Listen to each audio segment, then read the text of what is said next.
What's up, guys? Welcome back to the channel. Welcome back to the Bianconeri Zone for no, I'm convinced it's the third podcast we do. Second one on this channel of the new season, basically.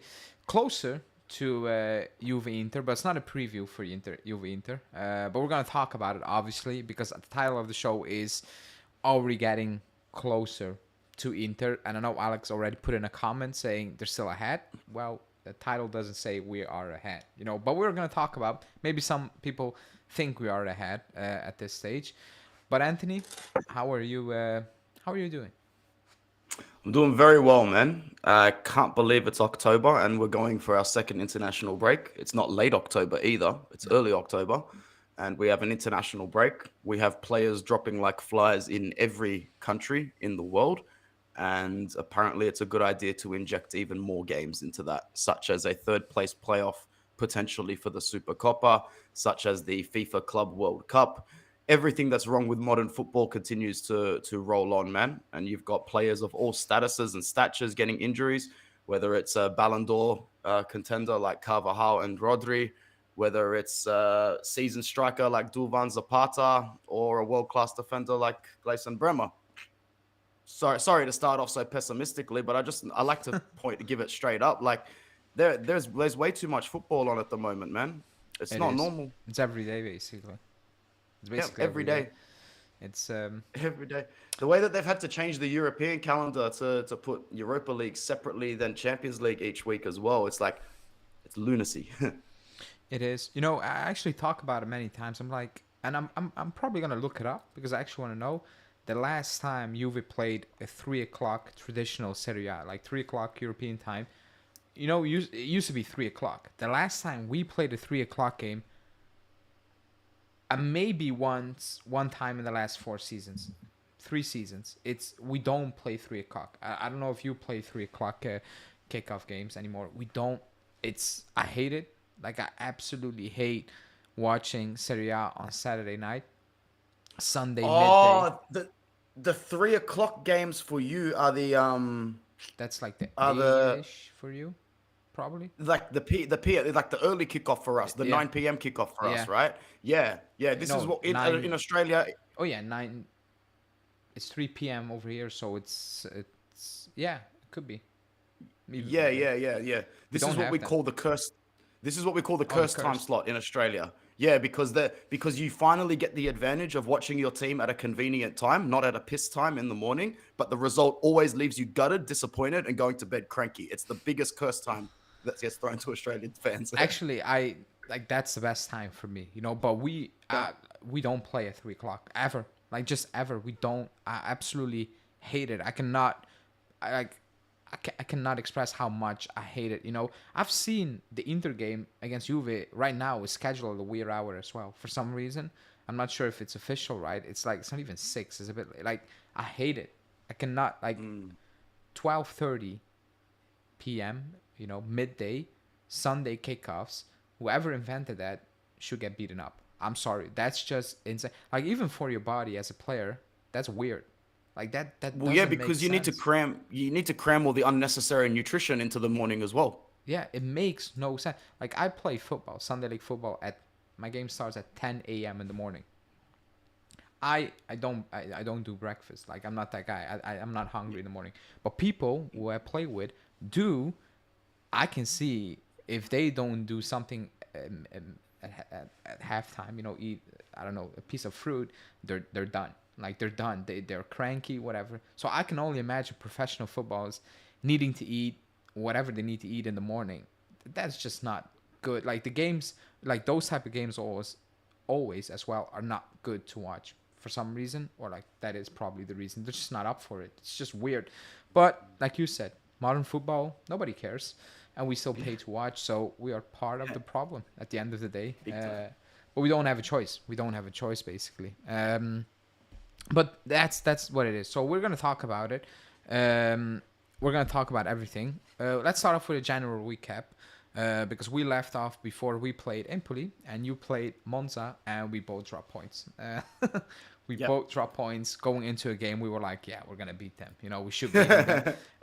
And you guys play first. I'm like, fun. And I texted you, and then we did the same thing. I'm like, oh man, what a way to wrap up that week of podcast. But that's where we left off, and we are a month-ish further, basically, and we stand here basically with, for me, we will talk about what you want to talk about specifically for Inter, second talking point. But for me, I'm like, cool, I'll take this. That's how I'm viewing it at this moment in time. I'm like, with everything that happened, transpired the last 3 seasons at the club, with all the signings, Bremer, being injured right now and whatever, all that, I'm like, I'll take that. I can point to things that I don't like or that we need to work on, but I cannot. If I would sit here and be like, this is not good enough, everybody can call me insane, and they're right, because that would be insane for me. So for me, general recap is like, I'm cool right now. Right now I'm calm, I'm happy, I'm excited. I trust what I see right now. I can see what we're trying to do, and that gives me confidence for the future, and also my ability to give everything more time and just sit back and watch it unfold. And if it goes to shit, basically, then fine. But right now, there's no signs that it's gonna go all to what. So that's how I'm looking at it right now. For me, I know how you're looking at, well, your perspective of the club in a general recap, where you are right now. I'd say very similar to you, maybe for slightly different reasons. I think that when you take into context everything that is the modern game, who's expecting to be head and shoulders clear of anybody? It's actually not clear in any league in the world. So none of us can be disappointed with the fact that we're A, not outright first, or B, running away with anything by match day 7. I think as long as you're flirting with where your expectations and where your goals are, you can definitely stay where you need to be for majority of this campaign. The Monza game was not good, especially since we knew the fixtures that were coming up on the other side of that fixture, that being the Champions League with Manchester City and the Derby della Madonnina, in which we didn't get a win out of either of those. So a lot of Inter fans were very, very disgruntled. I was very disgruntled at the way that we approached that 3-gap bracket of Monza, Manchester City, and Milan, coming away without a win in any of those. But at the end of the day, you need to have these hiccups, and I'd rather have them at the start of the season for games that don't necessarily cause you to bang your head against the locker at full time. Going to Manchester and bringing a point back is a good result. It's not a good result when you follow it up with a defeat in the derby. However, calma, you breathe, you wake up the next day, you go again the next week, you beat Udinese, and then you watch Milan drop a couple of games as well. So everything in context is exactly where I thought it would be at the start of the season, with a Conte's Napoli showing early signs of energy and life.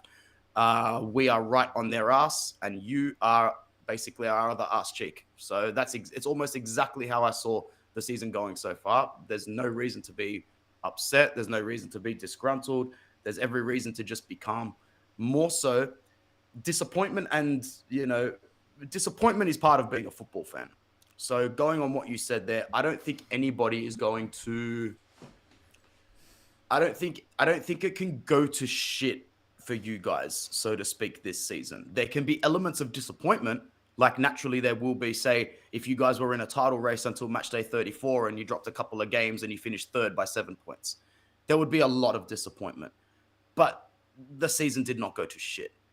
The only way the season would go to shit for either of our clubs is if we both fell outside of the top 4, and if we both had chunky and clunky periods of the Serie A season where we could not buy a victory to save our life.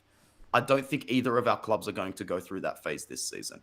You guys might be a little bit nervous after the Cagliari match, but I think that was more just a lazy day at the office for a couple of your players, retweaking to your approach to games without the reserve bank of Gleison Bremer. It's a strong-ass bank. I'd put my money in it.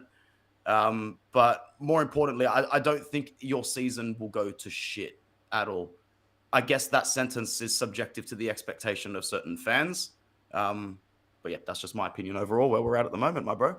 Yeah, coming back to that Cagliari game, because I think that was kind of like the Cagliari week or last week was just filled with emotions. Like from the Leipzig game, the way that we won that game, Yeah. to the Bremer injury news the next day, to the Cagliari game where that, like, if anyone watched that game, you know, and even if you didn't watch the game, you just saw the stats, you're like, and you didn't know the score and did a blind reveal, you're like, yeah, that's 4-0 or something like that, and it's 1-1. So the motion roller coaster that week was all-time highs and basically all-time lows. That, like, and Yeah. I get why people got panic whatever a little bit, but if I told you, actually we did a show at the end of the season, or just before you won the league officially, but if I told you back then, you know, next season, October, first week of October, I will talk to you again. We didn't speak again, but we're gonna talk about Juve being 3 points off the top of the league, being undefeated, you know, being in the top 8 of the Champions League group, winning a game in the Champions League, going down to 10 men and losing Bremer basically at a kickoff. What would you have told me? You know, would you tell me possible, or would you tell me you're insane? Like, you're just insane. I'd say it sounds like a modern football game, man, to be honest, because there's just so many things that can happen, so many things that can change. I don't think we've ever lived in the game so often where teams can score so quickly after teams score a goal, and like the run of play can change again so quickly. Like there are some games I'm watching where the makeshift of who's controlling the match. I watch a lot of Premier League as well. It happens in there as well. Like that, Ale. Like games can change so bloody quickly. That game against Leipzig was insane. They looked like they were on top of you for all money after they got that red card. I was thinking, man, Xavi Simons is just going to run through this defense, but they were not interested after the penalty. The Juventus of old, like the spirit of the old Juventus, felt like it was on the pitch in that game, haunting the other side, scaring them, making them press back, inviting 10 men, inviting someone with the ability, like the dribbling ability of Conceição. But Motta's team is built a little more for a European game, wouldn't you say, bro? I think a lot of your fans touched on that on their own channels. I said a couple of shows ago, I'm more confident playing City at home than going away to Parma this season. Like right now, I'm in a situation where I'm like, I think we can beat Man City at home. Where I'm talking about, like, we should be beating Parma at home, but I'm like, yeah, we can drop points. I can see it happen, you know, or one of the other teams like Udinese, like I can see that happening. But Man City at home, like I know people when we saw the draw and everyone's like, oh, but right now I'm like, why not? Why can we not beat Man City at home? If they want to play their game, fine. You know, we will play our game, and that probably will suit us more. So I would agree. I think we are more built right now, which is weird. Like it's so weird to say that, but right now I think 90% of the fan base is looking at it and being like, yeah, if a team, because in Europe it's more open, and if a team is more open, even Cali were more open, and we had the chances. Like that game was just individuals just messing up on the day. We keep the ball very well. We move the ball very well. It's just if a team closes up a little bit, we don't have the right. Like it's not a machine up front right now. We're still searching. You know, we're still searching. But if a team opens up, there's no real need to search because, like you said, Conceição, he will make it happen. Or you know, Vlahovic will run in that space, and even Yildiz, if there's space or court miners, they will find the solution. But if a team is set up a little bit more in a defensive way, we struggle more so. We improved against Cagliari, because I don't know if you watched the Empoli game, probably not, but the Napoli game, I was at that Roma game in the stadium. We had no idea how to break them down. Like, absolutely no idea. We could have played 2 more days, 48 hours. We wouldn't find a way to break them down, you know? Against Cagliari, we found a way, in my opinion. And they were trying to, like, at one point, I think there was like 30 minutes in or something, they had 60% possession. Like, and not because, like, they were trying to set back, but they couldn't catch the ball, you know? Yeah. But we had chances. So that's why I'm a more optimistic. You know, I know it felt like a loss, the way the game goes. And at full time, I was like, man, like, we messed up. The day after, I'm like, we still messed up, but it's not a result where, like, last season we dropped points against these teams, and I came out post game and I was like, there's absolutely nothing positive. Like the result was shit. The performance was rubbish. There's nothing positive about that game. Going out of that Cagliari game, I'm like, yeah, we lost Conceicao, and I want to talk about that later on. And we gifted Cagliari a point for no good reason. However, the performance in terms of like controlling the game and creating chances was much better that I've seen in the last 3-4 seasons. So I can leave that game with some sort of confidence, knowing that we didn't have that type of game against Empoli, Roma, and Napoli at home, but we did against Cagliari. So that tells me we learned, we improved, we are trying to find solutions. And actually, we're close to, on the brink, basically, of finding the final solution, in my opinion. So Yeah. that's how I'm looking at that Cagliari game. But I know people were panicking. And for me, it was just because of the highs of that Leipzig game, where everybody came out, ecstatic, and we should be happy because 10 men down, and Mota came out and he was asked, by the studio saying, was it smart to actually go for it, basically, or like you don't usually see that, yeah, you're one down, so you have no choice. But 2-2, you could have easily said, let's close up shop. And Mota basically said, no, the players were feeling it and they were on board to keep pushing, and that's what they did. And we caused Leipzig troubles, and obviously you're going to give away chances with 10 men if you're trying to press. And I think everybody, like a lot of people came out of that game saying, even if we lost that game, I'll take it. Because, and that's crazy to say, however, it galvanized the entire fan base. On that day, nobody was saying, like, every differences we had between the fans, that was gone on the day, basically. It was just, this is it. This is a Juve. When we were good in Europe years ago, this was a Juve. They were courageous. They weren't scared to play football no matter what. And I think that kind of came into play when Cagliari game happened. It was like, oh my God, we were so high 2 days ago, and now we're here sitting with drop points. It is what it is, right now, I don't think anyone really can. Like, we can point to things that need to improve. However, we cannot really complain about where we are. And somebody's saying, speak for yourself when we talk about that lost that game. If you go down to 10 men and 1 minute later they score a pen for 2-1, and you play the way you play and you don't win that game, there's no way anyone comes out of that game and blames the team for not winning that game. That's just impossible. You can't do that. Okay, before the game, but that was not my point. Nobody was saying that before the game, Nobody would take a loss. I wanted to win against Leipzig. But with the context, the way we reacted after going down, a man and a goal, if we still lost that game, but we showed that type of reaction, I think everybody were like, fine. We lost, it hurts, but that performance, that spirit is what we needed. That's what I was trying to say. But yeah, so I'm cool where we are right now. I'm cool where we are. However, you wanted to talk about something else, and actually, it is something it's a topic among fans, even Juve fans. Inter's arrogance, basically, because I don't know how you're looking at it. Really quickly, is there a feeling among your fan base that you do not look as dominant as you did the previous 2 seasons? And maybe, because I have some Inter fans over here, like good friends, they're like, it's because Inzaghi squeezed out so much out of players that probably should not have had those type of performances at that level, and now it's just back to natural for certain players where it's a bit drop off. It's not bad, but it's not to the extent what it was 2 seasons ago, and that's it. That's because he got it out of them for 2 seasons, and now it's good, but it's not up there.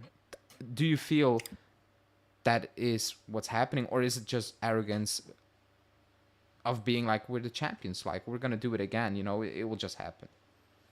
It's a mix of things, bro. It's the champions hangover. It's the fixture congestion, but that's not an Inter isolated problem. That's everybody's problem at the moment. If I can just use one example, Real Madrid signed Kylian Mbappe and they suck. Like, I watch them. They don't play good football. Not to say that they're not going to pick it up. Eventually, this is what Carlo Ancelotti does with his teams when he brings in a copious amount of talent to Madrid. He sort of lets them figure it out, so to speak. But they're dropping points in La Liga the same way that we've dropped points this season. Shout out to RB Comps in the chat, my guy, absolute legend. I think that what he says is true. We have, in theory, you have the right to be arrogant, but that counts for very little in practicality. Very, very little in practicality, because Inter are now in a position where they probably looked at Conte's Napoli and went, oh, yeah, on paper, they don't look so scary, but they might be. And now they're looking at them going, hold on, it's just Serie A. It's 38 games. Antonio Conte could take bloody Torino to 4th position in this league if with 38 games. And that's where I'm looking at Napoli at the moment. The arrogance is usually contextually addressed to the contextual strength of the league. And the strength of the league this season, the gap has been slowly narrowing from the previous years when you look at things. And, you know, you had Napoli piss the league by how many points 2 seasons ago? You had us piss the league by 5 games, give or take, last season. It's like the thumbnail says, man, it's a lot closer than people think. And it's almost by default that it's going to be closer. Yes, Thiago Motta's coming in and bringing in a different brand of football, but that takes time to adapt. I don't think that, you know, this is the last of the drop points we've seen for Thiago Motta in Italy this year. I think that the players that Juve have brought in have upped their quality. I think that the players that Napoli have brought in have upped their quality. I think that Conte's tactical identity for Napoli has completely shapeshifted them, not to mention the mental fortitude and the managerial way that he's able to galvanize these players. Inter are seeing a closer Serie A, and it will all come down to how we decide to manage it, which is why fans like myself rung the arrogance bell about 3 weeks ago. If you think that you can win the Champions League, great. Show me. I'm glad you beat Red Star by 4 goals. I'm glad you got the point in Manchester. But there's still 6 group games left. Yep. Technically, if you were to think in our head, Alejandro, and our generation, our Champions League starts next week because we are used to 6 group stage games, not 8. So there are 6 group stage games left. You had Monza, who this season are shit. Really shit. There is no amount of Dani Motta and overrated Daniele Maldini that is going to carry them into the mid-table. And we had the Derby della Madonnina either side of that Manchester game. You need to approach these situations knowing too well what the consequences are if you don't get your domestic points versus the consequences of not getting 3 points in Manchester. I get it. I'm happy that my manager has a big ass set of cojones on him at the moment, because it was a question that I asked of him in the first seasons. Do you have balls? The Antonio Conte role is not an easy pair of shoes to fill, but you filled them very bloody well, Simone. That I like, and I like what RB is saying as well. He does admit his mistakes, and I do think Inzaghi approached that poorly. So if there is another massive European fixture with 2 winnable domestic games on either side, I think we approach that differently this season. That being, you don't put Barella and Bastoni at the bench at the same time against a team like Monza and then refuse to bring them on when you're chasing a goal for 20 minutes. Yeah, that was weird. That should have happened.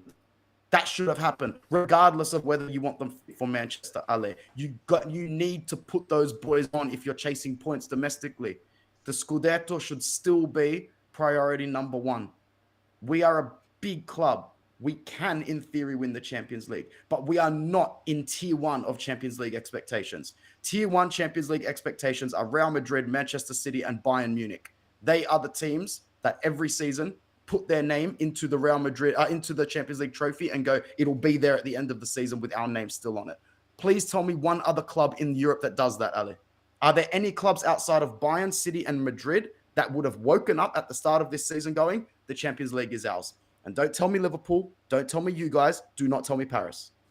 No, those are probably the 3 names. And I've seen actually Bayern fans being a bit company, but they're Bayern, and that's what it is. So, like, I agree. Like,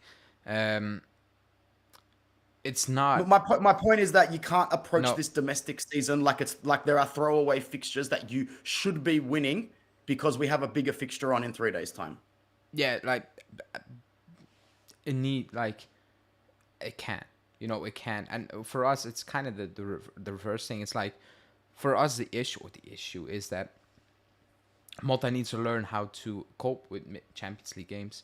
He needs to, and he admitted to it against Cagliari, saying that, yeah, maybe a player like Yildiz should have come on earlier, and it didn't happen. I can basically not change anything about it. It just happened, because the criticism Juve fans have right now is like, he's chopping and changing a lot. But for me, it's not because of the games. I think he's still searching because he got a lot of players late, and then injuries. He's in the team, he's out. He's still looking like what is working best right now. So that was always the risk of bringing in 8 players. I knew that, so I cannot really complain about. I hope he finds a team very soon, but I cannot really complain about it because I kind of said like, that's not really on you, basically. But I like, the league should be for me at the start of the season. Like, whatever happens in the Champions League happens. It's a bonus. Don't embarrass yourself, obviously. But what happens.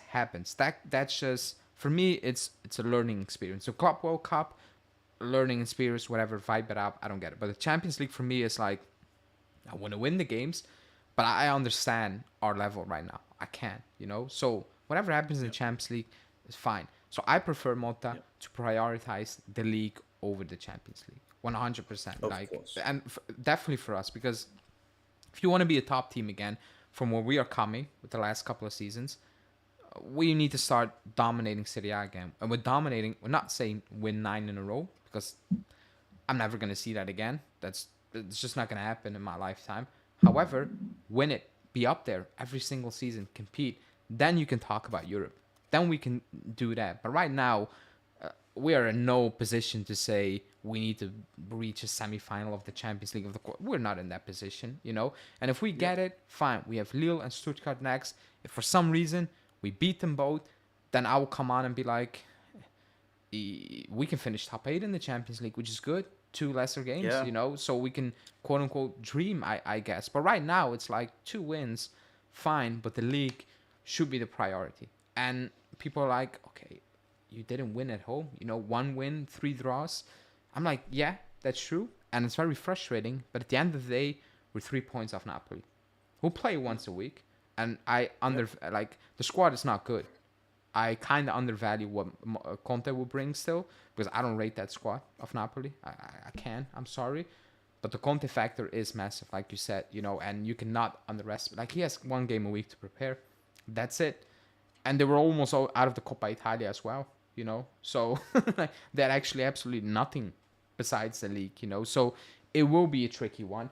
I don't think they will keep up with this pace, Napoli, because how good they're doing. I've watched Napoli games. I'm still not impressed to the level where I'm like, they're just gonna run away with it. I'm not, But with the Inter one, arrogance, like, yeah, you're the champions. But before Inzaghi got it over the line, I think we talked about it being like, that's probably his quote unquote issue, or like the knock everybody had on him. Like, oh, just not yet. He did it. I'm like, you cannot revert back to making the mistakes again, because I think at one game, like, you were chasing a game and he subbed off Lautaro, and he brought out Arnautovic, and I know Lautaro in the league before that 2 goal games hadn't scored, I don't know, in 12 games, 13 games, 11 games in a row, so you can say, yeah, but he's not doing it. It was still weird. So that's why I put the title. Is it closer? It is closer than I could imagine right now, at this moment in time. I was expecting Inter to be further ahead. But right now, it feels like, for some reason, we're much closer than it, quote-unquote, should be, But I don't think anyone is panicking, in your fan base. It's like, it's very early. It's 7 games into the season, I think. It's so early, You can, like, table-wise, right now, you cannot really take away much, in my opinion. Like, 7 games in this season, Udinese is up there, and other teams are up there. They're probably, like, it's just early on. What happens now, from now until January, in my opinion, I always look at this period where it's like, if you're falling off, you're done. If you cannot keep up, then you're basically done. Now comes the crunch time, basically. But I started saying, with all due respect, I strongly disagree. Going back on the top needs to start with doing good in the Champions League, regardless whether win it. Well, I completely disagree. Because I strongly disagree, man. I think that all comes down to your opinion, where you grow yeah, up, your opinion on the Champions League, how much you value the scudetto. I know Inter fans, some of them that are not, born in Italy or aren't born to Italian families. And I can't believe I'm saying this. I know a few Inter fans that genuinely don't care about the scudetto. If they're not winning the Champions League, or if they're not in the Champions League final, the season's a failure. This is well, what we call the treble breed. The treble breed, the treble generation. that's Anybody who was 12, 13, 14, 15, 16, 17 years old, not born into an Italian family and did not support Inter, if you started following them in that era, I never want to speak to you about the Scudetto because I know you do not value it for what it really means. Trust me, Alejandro, there are fans. There's not many of them. There's a few of them, though. And, there's probably the same in your fan base as well. Fans that started supporting Juve when you won 9 in a row did not know the historical context of what that actually means, and now see the Scudetto as breakfast in the morning, not realizing that it's now, if you blink this season and you haven't win, you're 5 years in a row without a title, which for Juventus is fucking bizarre. I need to say that. Absolutely not good enough. The Scudetto needs to be priority number one for Juve, the same way it is for Inter, so that you can use your domestic dominance as a foundational spring point to improve in Europe. Otherwise, you are going to be one of those sides that has a good season in Europe. You make a dream run to the semifinals, you get eliminated, you come back home, and then what? We had that when we were winning 9 in the league. I saw a lot of people disrespecting the title. Oh, we won Europe. Everybody wants the Champions League. And at one point, we brought in Ronaldo to actually bridge that gap, and then COVID happened, whatever. But I'm saying right now, we cannot look at the Champions League. It's crazy. Like you said, we could be 5 years without a title.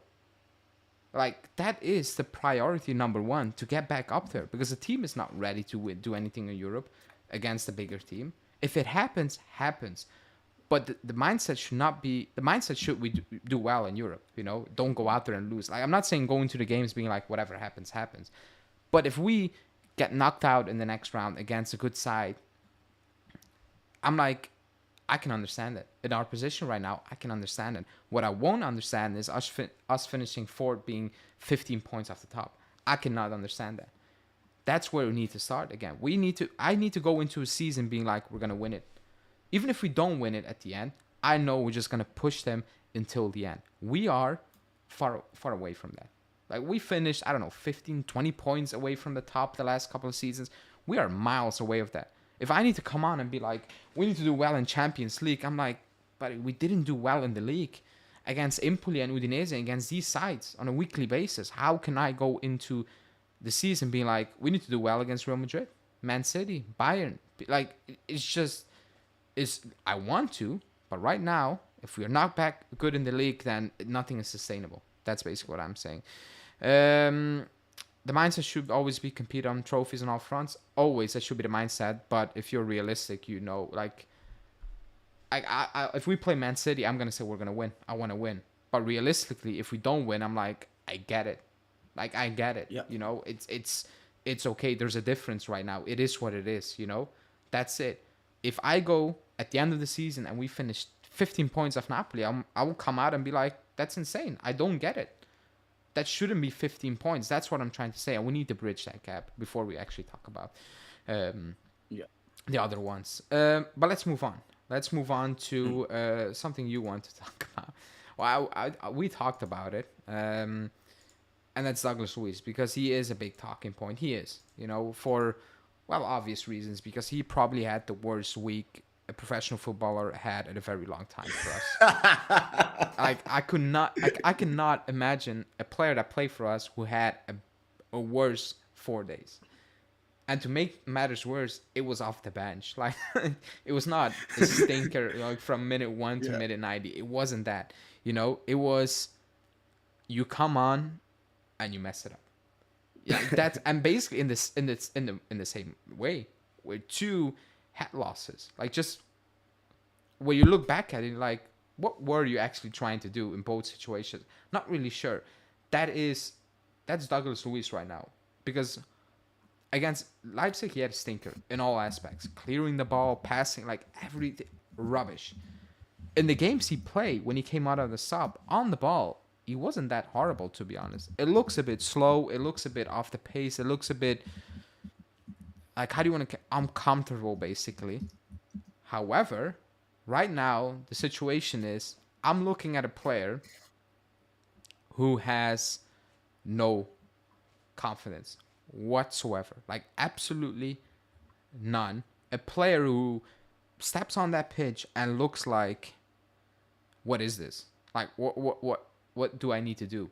And is that a problem? Right now, I'm still not making an issue of it because I've seen his qualities in the Premier League. I'm like, you cannot be this bad. Surely, yes, time to adapt, but you're making individual mistakes, like just like individual things where it's like, this has nothing to do with you being a good footballer, yes or no. This is just focus is gone right now. It's just gone. Like it's horrible. It's bad. It's awful, and it has nothing to do with, oh, you cannot stop a ball, you cannot dribble, you cannot play a pass. It's just things that has nothing to do with football right now. Like a handball, bullying that Cagliari player, like to tackling and basically to the ground, has nothing to do with abilities for me right now. That's why I'm calm, because it's confidence right now. It's a big issue in terms of getting it back up, but it's not really about, oh, you're a shit player quality wise right now. It's more of, well, you look lost on that pitch, period. That's how I'm looking at it, and it's on Motta to fix it. That's how I'm looking at it. 100%. The only reason I wanted to bring it up is because it happened, and I figured we have to talk about it. Like, we're here, we might as well. His start, when you sign someone for that amount of money, you expect that they hit the ground running straight away. But like you said, this is not a technical issue. This is not an ability issue. This is not a talent-based issue. It's a mental issue, and you need to at least give a grace period of time for players to overcome those mental hurdles. I think it'll be just a matter of time before Luiz is putting in good back-to-back performances for you guys. I think he just needs to be played into form a little bit. Start him, let him make a couple of mistakes on the ball in the 10th minute, in the 12th minute, and just wait for him to grow into a game, because all it takes is one moment to shift confidence. All it'll take is one killer pass, one assist. Really quickly on that. Or one goal. He had that shot where Vlahovic, I don't know how he missed that chance, but that was Douglas Luiz's shot. So maybe that's something that could have boosted his confidence. His contribution got Vlahovic to goal, but Vlahovic was like, nah, not doing it. I'm going to miss an absolute sitter. Vlahovic is the other thing that I was going to say we need to talk about. I mean, it's all well and good to sit here and talk about Bremer, but Vlahovic is just that sort of player where he sort of digs his own grave in a way, because you are expected to do that as a bare minimum. Score goals on the wage that you are on. And a few weeks ago when he scored the goal, and then what did he tell the media to basta and shut up, literally in the same post-match interview or something like that? No, he did the celebration, be quiet. And post-Leipzig, he apologized. He said, I was wrong. Post-Leipzig, he apologized. Well, this is football karma coming to kick you in the ass. Great penalty, great tribute to Bremer, but wow, man. There are more million brackets in your wage than there are yards from where you missed it to the goal. That's all I'm going to say, man. You are paid. Yeah. If you watch a Vlahovic comp and you see some of the goals he scored, Leipzig, for example, you're like, that's not the same player, right? Like, you're kidding me. It's absolutely, some of the goals that he has scored, you look at it and go, holy shit, man, that's a Batistuta level hitman that you've got going on right there. And then if you're one of us who watches Serie A and you see the other side to his game, you're like, holy shit, there's a big problem going on up there with this guy. Yeah. What do you think? I mean, he's your boy. You'll tell it a lot easier than I can. No, I like Vlahovic. I've said it many times. I'll back him. But my issue with Vlahovic is mindset. It's mindset, and for some reason, nobody's getting that right now. Not him, not Motta. And I'm coming to make peace with that's who he is right now. That's who he is right now. You know, he has a very bad side to his game where if it's bad, it's horrible. Like, it's excellent or it's horrible. That's how it is basically with him. There's no real in between. You know, it's Leipzig or is that Cagliari miss type of performances? That's what you get with Vlahovic. And Yeah. I kind of make my peace with it, basically. That's what it is. And R&B Com's that girlfriend thing on the podcast is a joke, by the way. I cannot believe you're taking that serious still. What was that? What was it? No, I have Norbert on, who's on the channel always, and he says it's a girlfriend, but he's joking with it. It's a post off-screen joke we make, you know. Okay. However, that's who Vlahovic is right now. That's, and I made my peace with it. I've said it many times. If the club wakes up and he's like, we need to sell Vlahovic, I'm like, whatever, you know, bring me in the guy you think is gonna make it work consistently, and I'm perfectly fine with that. I've said it. I want to win. I don't care if that's with Vlahovic or if that's with Jonathan and David up top. I'm not that type of guy, you know. I just want to win, but I'll back him for his qualities I believe he has, like against Leipzig. Now that miss, I've said it. I've seen those misses from top strikers, but what I won't take is in that moment the game was going. It was going into a direction where Cagliari were absolutely rubbish, but everybody had a feeling if that one chance comes, they're going to take it. And at that moment in time, you need to put that away. You just need to put that away.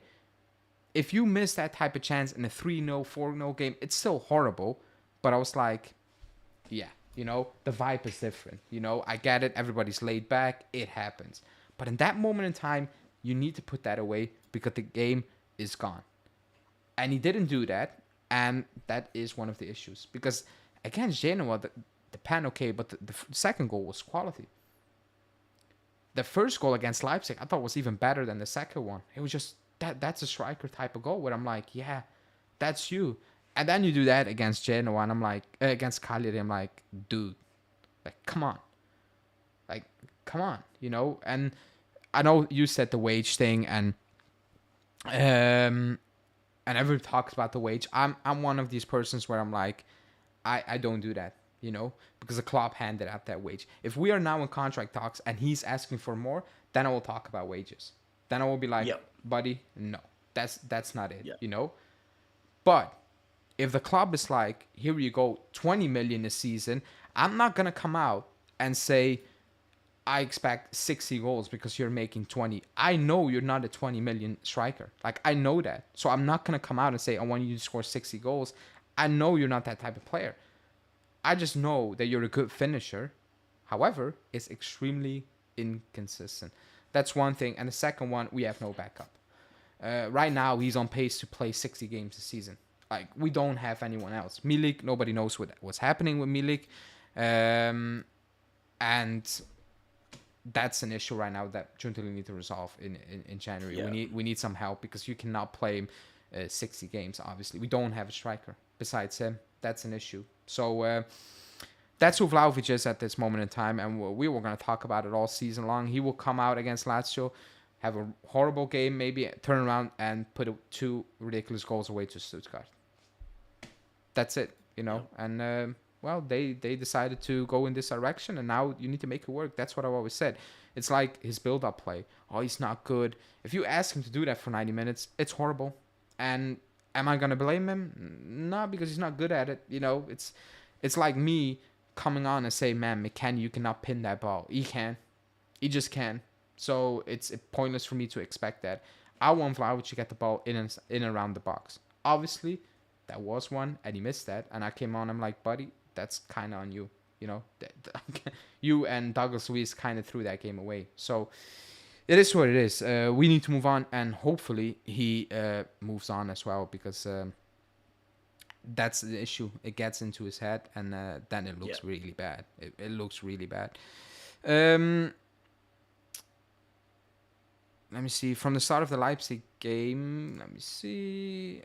I know he's going to do well. He wasn't getting angry and aggressive when he lost the ball. Contrary to his behavior in the other games, he seriously needs to keep calm. Yeah, like, he's a very emotional player, like extremely emotional. And sometimes that's extremely good for some players, but I don't think that's how he should operate, in my opinion. But that's what it is. I think it's the right opinion, man. But yeah, happy to move on. Yeah. But being as inconsistent as he is, 70 million, sitting on for 150k at Juve. Say what you want. I'm sorry, it's not acceptable. Price tag, not the player issue. I'm kind of sick to repeat that, because no player sets his own price. Like that, for me, that's the worst excuse in football. Oh, he cost 70 million. He didn't set that price. Fiorentina did, and Juve said we're gonna pay that. Doesn't mean he's worth 70. No, is Anthony worth 100 million? I'm not gonna say. Well said. Like the price tag thing is the most rubbish argument ever. I'm sorry to judge a player, in my opinion. If you want to talk about price tag, you judge the club, management, not the player. It makes no sense whatsoever. It makes no sense. Like, I don't get it. Like, I don't get the price tag thing ever to put a player down. You put a management down for a price tag, not the player. Exactly. That's how I'm exactly, brother. You pull management and your board up for price tags. I don't also get why people blame the players, man. And these days, some players must look at their price tag and go, "Oh, for God's sake, man, really? I've got to do that now. I've got to mentally jump over this hurdle now because somebody else sitting across a board table decided to slide a piece of paper over to somebody else who wrote a figure over about me and my ability and my personality, and now I need to adhere to that." And even on the wages, Vlahovic is on 12 million, but it's with, the contract is like signing on bonus and so on are included basically to spread it out. It's still a horrible contract, by the way. It's still a lot of wage. But even again, like, he got it and he got offered it. Like, if the club gives you the wage, then I'm like I said, if the contract renewals come to place and it comes out he wants more money, wants to stay on that money, I'm like, dude, no. But I know he's not a 12 million euro striker. I'm not gonna come on and be like, because you're a 12 million euro striker, you need to score that. No, you need to score that because it happened. Even if you were on 10k a week, you need to score that. And I know what goals you can make and what type of striker you are. Finisher, you need to score that. So the wages one, it's like, yeah, but that goal, like, if he missed that chance and he's on 1 million, do you think he was getting less shit? No, he was gonna rip. He was gonna get ripped, even if he was 1 million, But he is an inconsistent player, so it is what it is. I think everybody knows that. I think nobody's shying away from that. Like I said, we can never criticize number 9 because he shows Grinta and loves this club. Well, you're on the wrong channel if you think I praise Grinta. You're really on the wrong channel. I'm the last one who praises the Grinta. Otherwise, I would have a Danilo picture at the back of me, but I don't. But he is inconsistent. Like, nobody's shying away from that. But let's move on.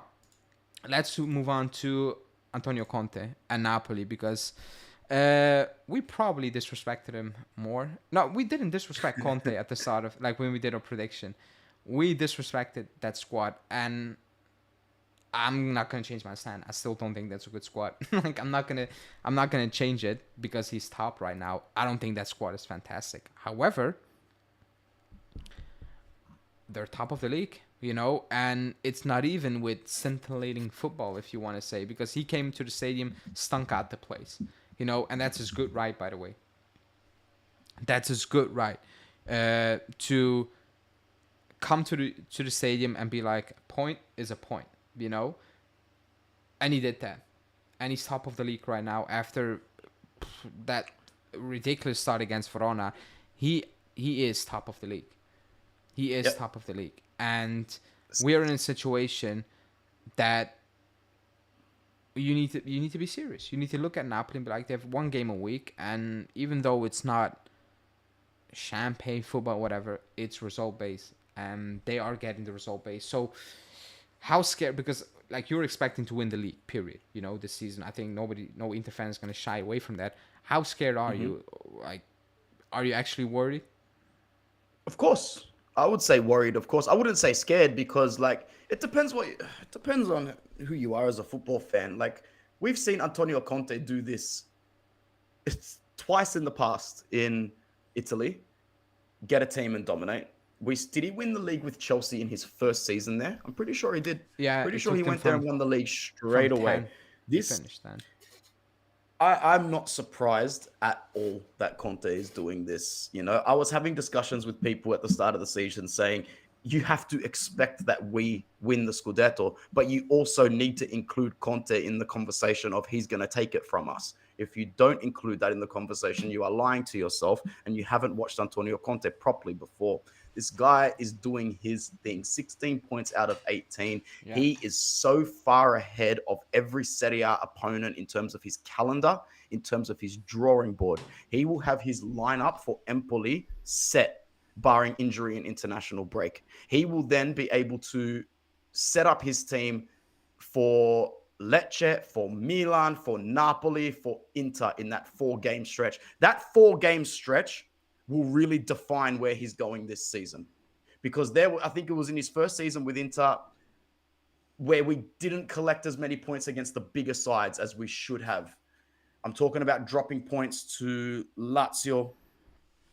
We lost the first derby under Conte to Milan. We couldn't beat you guys until his second season. We drew the first game. No, we lost both games to you in his first season. 2-1. 2-1. Yeah, you lost. Goals from Dybala and Higuain in the first game. Maybe 2 goals for Ronaldo in the second game. Because I remember Raja Nainggolan hit an absolute banger after like 5 minutes. But then I was like, nah, that's way too early for us to go up against Juve. So Conte doing exactly what he did with his first season at Inter with Napoli. It just so happens that there is a dominant Inter with a hangover, but there's no Juve with nine times hangovers, which still galvanized them to win another league. Do you think the start of the season is kind of, how do you want to say that, a false image? Because they played Bologna, they played Parma, Cagliari, they played us, they played Monza, and they played Como. But right now, if you look at their schedule, and I wrote it down, they have Empoli, who are not a team to just mug off, in my opinion. But Lecce, like you said, but then it's Milan, Atalanta, Inter, Lazio in the Coppa, Lazio in the league. That's a ridiculous run of games. That's actually Milan, Atalanta, Inter, Roma, Torino, double Lazio. And then that's insane. And then double Lazio in 3 days, bro. One in the Coppa Italia, one in the league. That will be the test. That will be the test, my G. That's a massive test. If he comes out of that game and still if he only loses, forget about the Coppa Italia game, but if he just loses, what is it? How many games did I mention? I said, forget about the Empoli and Lecce one. So 1, 2, Milan, 1, 2, 3, 4, 5, 6 Torino games. If he only loses one of that, that's insane. You know, that's wow. Yeah, you guys are actually, you're serious. You know, because right now, besides us, and it was us on an early day where we're still completely looking for our footing, and they're like Conte as well, that team, but he made it very ezy and just like close up shop or whatever, you know. Bro, look. But the running games is crazy. Look what the guy's doing with Scott McChickenburger, bro. Scott McFlurry. Like, it's absolutely insane, man. I used to wait for him to warm up on the sideline for Manchester United when they were chasing a goal and chuck $10 on him to score because that's all he was good at. Waiting to come on against tired defenders, smash and grab. Thank you very much for the easy $100. Man United drop points, but Scott McTominay scores a goal. And the way he's playing for Napoli, I'm like, bro, this guy's going to be a cheat code for Conte this season. Look at the way Osimhen who? Victor who? How do you go from that to Romelu Lukaku and make people say Victor who?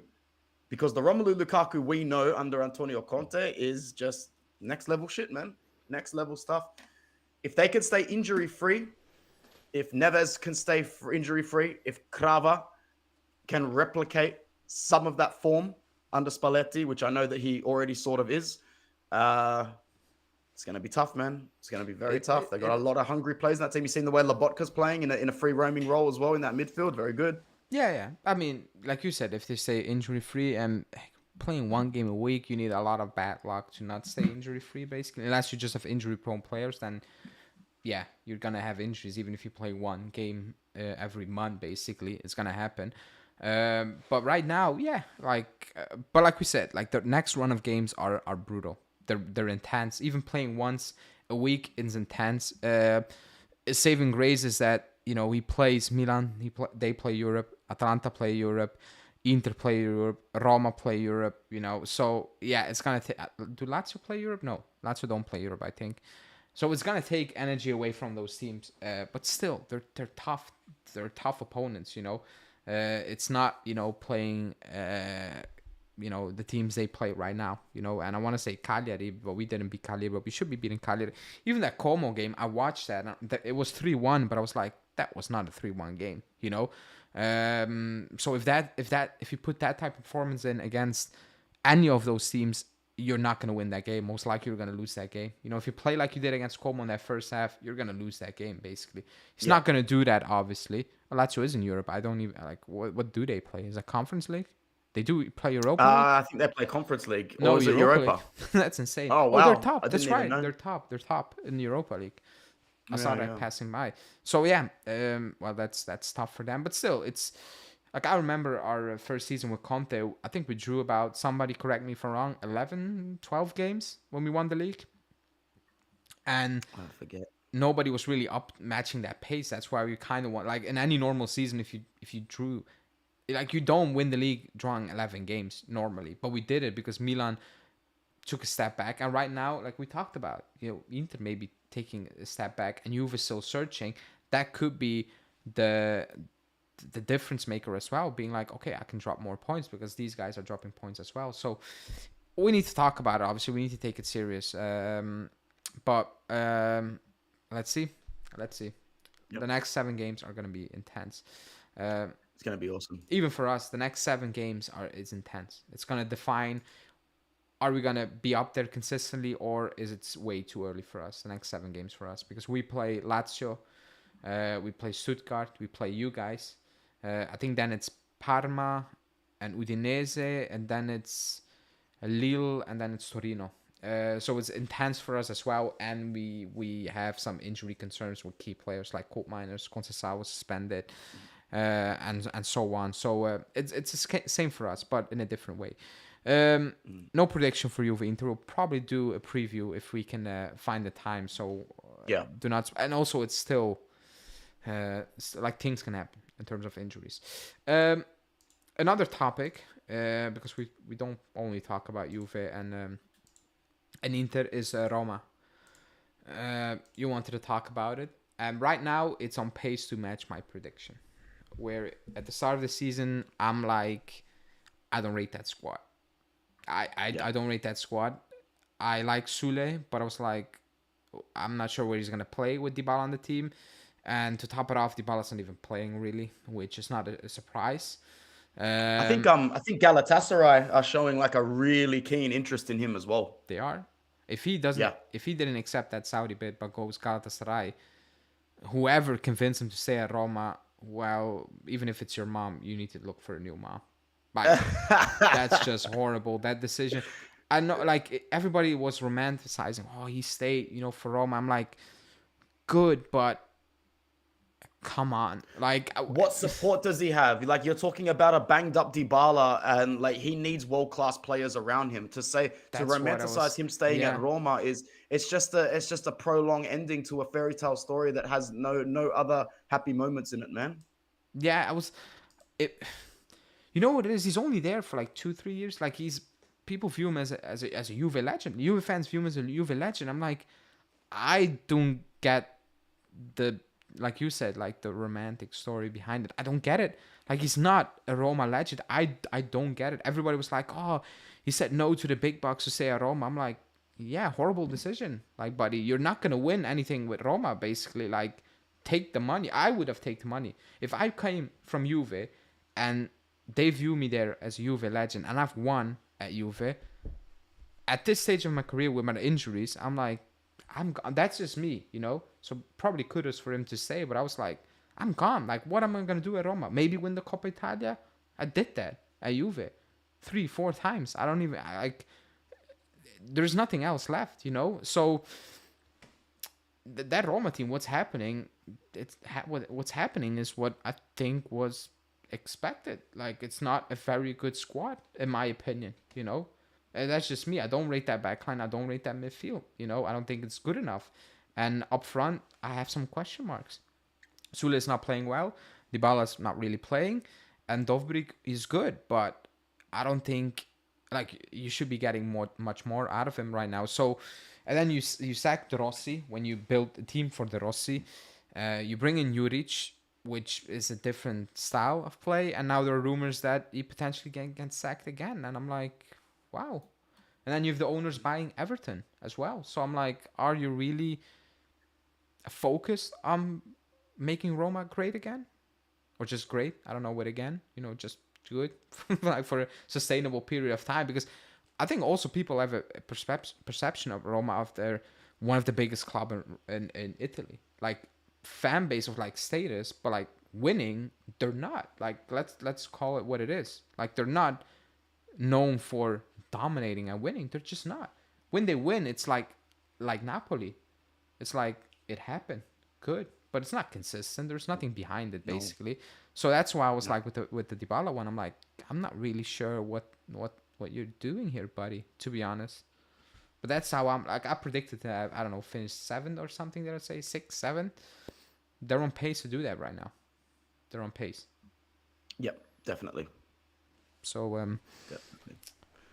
Well, we'll see what happens, man. There's too much football. There's not enough time. There aren't enough hours in the day, and there aren't enough dollars in people's bank accounts to make the dreams work at the moment. No, they're not. Last topic before we wrap it on, or like topic just general to wrap it up, Serie A. What do you think about the Milan situation? Because Fonseca about the what situation? Sorry, the Milan one.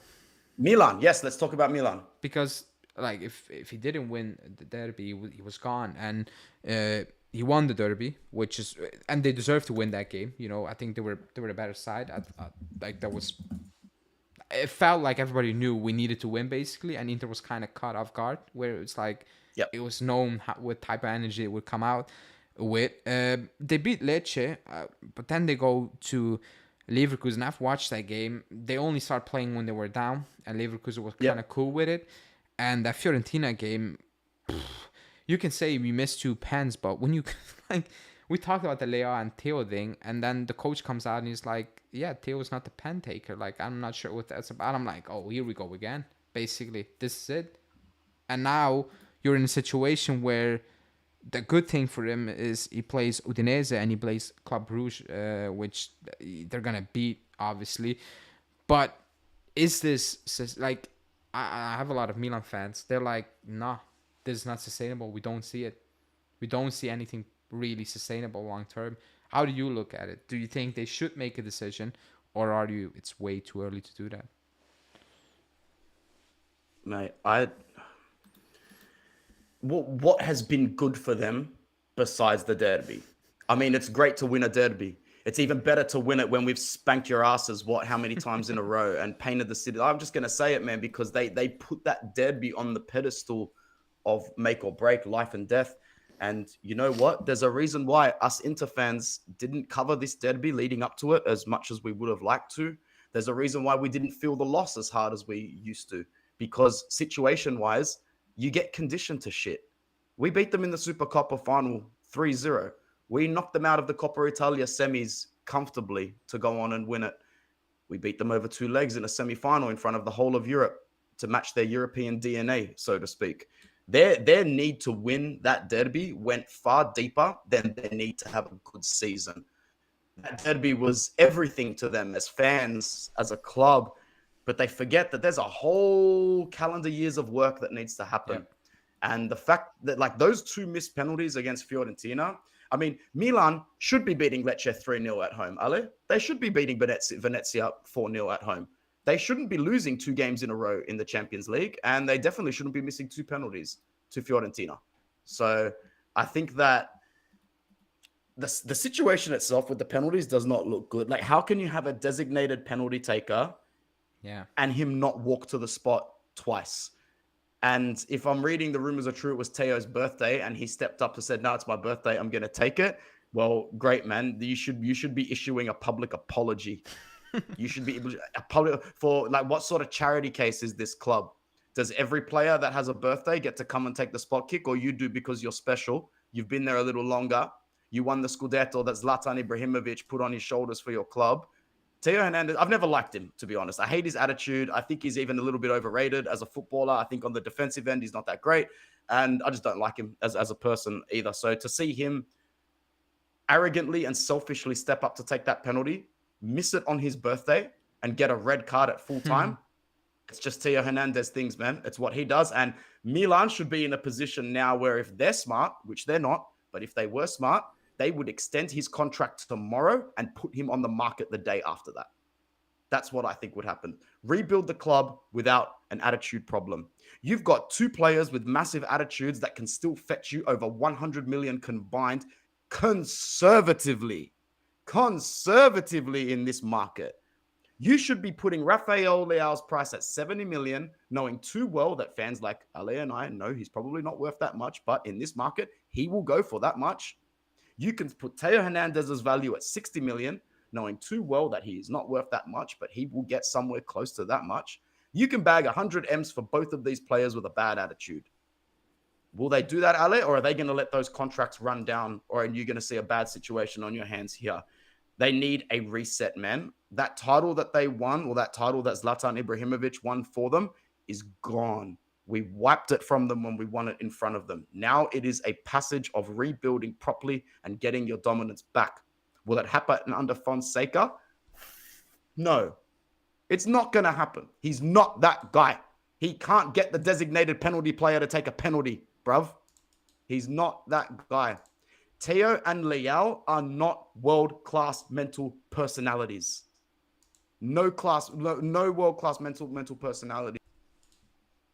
Bringing that club onto the shoulder level of a mentality. Now they are back down to below the waist. That's my opinion. And I know it doesn't sound great coming from an Inter fan. It sounds a little consciously biased, especially after they beat us in the derby. But I'm looking at the way that their team performs versus ours, versus Juve's, versus Napoli's, the players that they have, the stature of their manager, and I really don't think they're in for a good time. But we said this before, you and I, and straight after we said it, they put a run of games together and they were joint level with Inter on the ladder. So don't listen to what I say, everybody. Nah, they look, and I think the squad is better than what they are look at right now. But the vibe is that that's who they're gonna be this season. If they're being consistent, it's just like I don't know what the board, whatever. You have Ibrahimovic talking like he is still a player. I think it's weird. I think it's cringe. I never liked it. You know, the Ibrahimovic quotes. I never laughed about them. I'm like, you're a grown ass man. Like I don't want to hear you talk about you're a lion. Like, I'm sorry. And when you do still do these things, being a manager, like trying to run a club, I'm like, that's not good. Like that's not really what it should be. But with the pens, that was just ridiculous. Like someone saying, like at halftime, address it. You know, if you have a pen taker, he is the pen taker. Like Vlahovic is our pen taker. When he's in awful form, I still want Vlahovic to step up. Because when you take that away from him, he's completely gone. When Pulisic is a pen taker, even Pulisic should be having some sort of command to say, no, it's me. I'm taking it. I'm actually playing well this season. You guys are inconsistent. Screw you guys. It's me.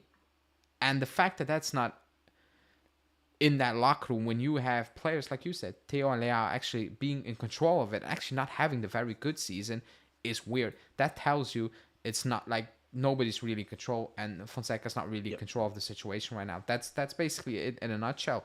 And I have a lot of Milan fans, like I said, and they're not convinced. They're even pissed, saying like it's all over the place. There's no control, and that's what you then get, like results like these. So it is what it is, I guess. You are absolutely loving it, probably. I love it as well. Like I'm not gonna lie, not to the extent you do it, but I like it. You know. Because you're right, like that title, it's gone. It's gone. You know, it happened, but it's gone. You cannot live off it. And I think Milan fans came to the realization right now, okay, we cannot live off it anymore. It's done. You know, it's not even close. When you lose it in that manner. I'm sorry, but we could have won it against 37 clubs, and we decided to go and do it like that, Ale. You can't rewrite history. And you know, after losing that Scudetto to Milan, we all know that we tanked it. We know we threw it away. We knew it was ours for the taking. So I know I believe players like Barella and Bastoni when they came out and said we started looking at the calendar in January. At the back end of January, we were already mapping out our road to that night and our road to that win. And yeah, it's nice to have that over them. But at the same time, I'm not going to sit here and say that their season is completely over. That would be arrogant and selfish of me. But we're just dealing with the signs that we've got, man. Yeah, and it's not positive signs. It's very confusing signs, to be honest. But that being said, if I'm allowed to say one thing, Christian Pulisic is a fantastic footballer. He is not overrated. Well. He is the truth. And every little bit of hype that I've heard from him over the years is definite. And he's doing it in a team with not that much help. And it really, when you see how many players come in and out of Chelsea, it makes me think, how the hell did you not hang on to that one? But he can join the list of Lukaku, Kevin De Bruyne, and Mohamed Salah, who were walked out of Chelsea. He's playing very well this season, so credit to him, to be honest. Absolutely. But yeah, we're going to wrap this one up, people, because it's early for Anthony and it's extremely late for me. I need to wake up in a couple hours to go to work. So we will be back, most likely, for a preview, but it's not going to be on this channel because we play away to Inter. And also the next podcast, we need to talk about it, but it's also going to be on Anthony's channel, but probably next international break, so next month. We do it once a month. So it's gonna be probably the next 2 times on Anthony's channel, but you will see that on this channel. I will announce it. I'll put out the link so everybody can join in due time. But everybody in the chat, thanks for watching. Anthony, thanks for coming on, and catching up about everything, Absolute pleasure, bro. It's my favorite show. Yeah, actually, same. I'm looking forward to it because it's more than just Juve. Sometimes I need a break of Juve, and the break is not international break. It's just talking about other stuff. But yeah, people, thanks for watching. Like I said, like the video, subscribe to Anthony's channel. Link, you can click it in the title, so it's very easy. Click it, subscribe, so you can get the notifications when I will be on his channel again. But that's it for me. Have a good evening or morning, depending where you're watching, and we'll talk.